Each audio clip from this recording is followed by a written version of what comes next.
Selon un rapport réalisé en 2017, dans le cadre de la neutralité de dégradation des terres, plus de 12 millions d'hectares de sol et de paysages sont dégradés. Le même rapport indique que les 3 régions septentrionales, considérées comme zones prioritaires de lutte contre la désertification, se taillent la part du lion avec 8 millions d'hectares de terres dégradées. La situation jugée alarmante a été rappelée aux habitants de Ngaoundéré à l'occasion de la célébration de la 27e édition de la Journée mondiale de lutte contre la désertification. De lutte contre la désertification qui a pour thème restauration, terre, reprise des terres saines pour reconstruire en mieux.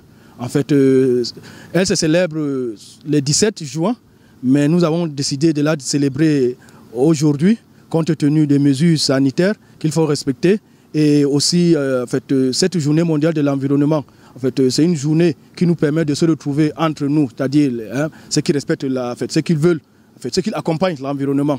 Pour sensibiliser le grand public sur la menace qui pèse sur l'écosystème, le délégué régional de l'environnement, de la protection de la nature et du développement durable de l'Adamawa a procédé à la mise sous terre des plantes. L'opération qui s'est déroulée dans l'enceinte de la dite délégation régionale a été couplée à la distribution des foyers améliorés de l'opération Sahel Vert. Pour lutter contre la désertification, il faudrait faire de temps à autre des plantations.